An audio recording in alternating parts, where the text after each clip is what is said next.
3 Roman legions, 20,000 men.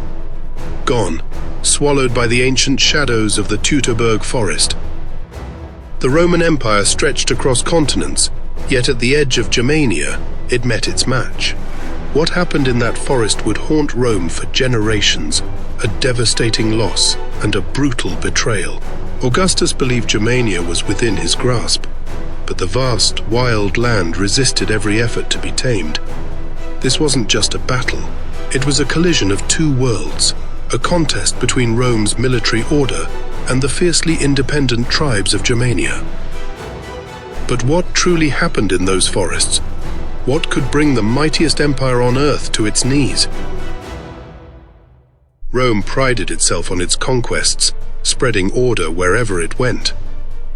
Augustus envisioned Germania as the next step, a northern buffer to keep the empire secure. This plan was a slow, calculated integration. Rome would build roads, forts, and settlements, establishing the infrastructure of empire. It was a patient, strategic conquest, meant to Romanize Germania 1 stone, 1 fort at a time. To achieve this, Augustus relied on men like Publius Quinctilius Varus, who believed Roman discipline and superiority would pacify any land. The Roman legions were trained for open-field combat, their strength rooted in highly organized formations and tight ranks that created a solid, shielded front. But while these formations were effective on flat, open ground, Germania's dense forests offered little room for such discipline. For the Germanic tribes, however, Rome's civilization was a thin veil for subjugation. To them, Roman fortifications felt like the beginning of chains. Unlike the Romans, the Germanic warriors fought in smaller, agile bands, adapted to their wooded homeland. They were natural guerrillas, relying on an intimate knowledge of every forest path and river crossing to counter Rome's structure and predictability. As Rome advanced, the Germanic tribes watched, planned, and waited. Rome's strength was order and discipline, while Germania's lay in fluidity and a fierce knowledge of their own land.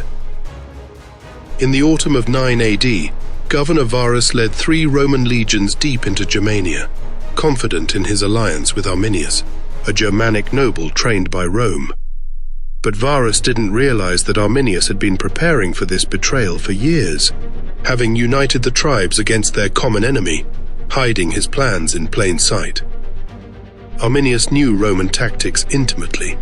He knew the legions needed open space to maneuver, and he carefully led them into a dense, narrow path through the heart of the Teutoburg Forest.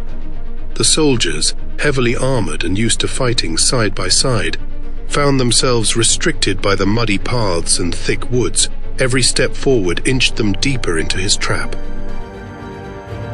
The Germanic warriors, spread out in small bands, lay in wait, using the forest as cover.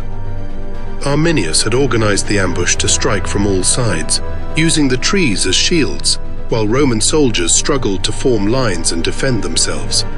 As they were attacked from all directions, the Romans were unable to regroup or fight back effectively. The armor they wore, usually an advantage, weighed them down in the mud, while the forest's undergrowth snagged at their weapons and shields. For the Romans, the ambush was chaos. Trained to rely on close, disciplined ranks, they were vulnerable, their shields and armor slowing them down. As Germanic warriors emerged from the shadows, the legionaries fought to maintain order, but fear and confusion broke down their ranks. To the Germanic warriors, every strike was a statement of defiance, a way of showing Rome that this land would not be conquered. For Arminius, it was a victory not just of tactics, but of identity. By leading the legions to defeat, he reclaimed his heritage. To Rome, Arminius was the ultimate traitor, a trusted officer, given citizenship and power. Yet for Arminius, the betrayal had begun long before. Taken from his people as a child and shaped into a Roman soldier, he was both Roman and Germanic, yet fully neither. As he stood on the battlefield, leading his people to victory, he was reclaiming an identity that Rome had tried to erase. The Germanic tribes, though united in battle, remained wary of Arminius. To some, he was still too Roman, a leader who could never fully belong to their world. Despite his victory, Arminius faced resentment and suspicion from within his own people. The victory at Teutoburg would not guarantee loyalty, and soon he was assassinated by fellow chieftains wary of his growing power. His life and death were a testament to the cost of divided loyalties, a man too Roman for Germania, yet too Germanic for Rome. When news of the defeat reached Rome, Augustus was devastated. This was not just the loss of 3 legions, it was the shattering of an imperial vision. The Senate questioned the very nature of Roman expansion, and Augustus, who had long dreamed of Germania as Rome's new frontier, now paced his palace in despair, reportedly crying, "Quintilius Varus, give me back my legions." Teutoburg became more than a military defeat. It marked the limits of Rome's ambitions. Augustus abandoned the campaign into Germania, leaving the forests as Rome's northern boundary. For Rome, once thought invincible, this loss was a humbling lesson in the limits of power and the risks of overreach.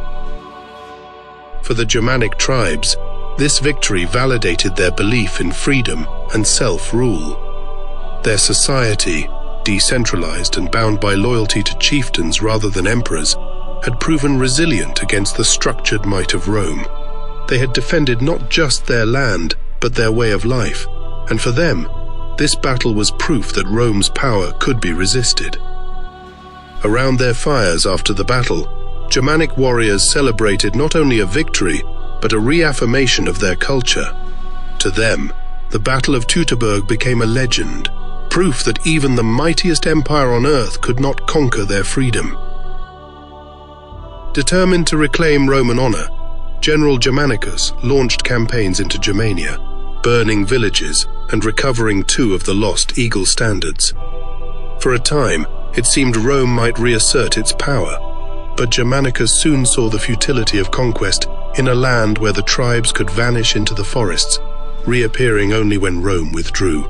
The forests seemed to fight against Roman order, and despite his success in battles, Germanicus realized Germania could never be truly conquered. Eventually, Emperor Tiberius recalled him, recognizing that Roman ambition in Germania was a dead end. The dream of a northern empire faded, leaving Germania's wild forests as the final frontier. The Battle of Teutoburg became more than a single defeat. It was a legend, a warning that even Rome's power had limits. For the Germanic tribes, it was proof that freedom could be defended against impossible odds. For Rome, it was a scar, a reminder that ambition, unchecked, leads to ruin. Though the Rhine would remain Rome's boundary, Teutoburg cast a shadow over Roman memory, marking the boundary where the empire's reach faltered. Could Rome have ever conquered Germania, or was this war doomed from the start? The clash between Rome and Germania was more than a military struggle. It was a fight between 2 ways of life. Share your thoughts in the comments, and if this story of ambition, betrayal, and defiance intrigued you, don't forget to subscribe for more.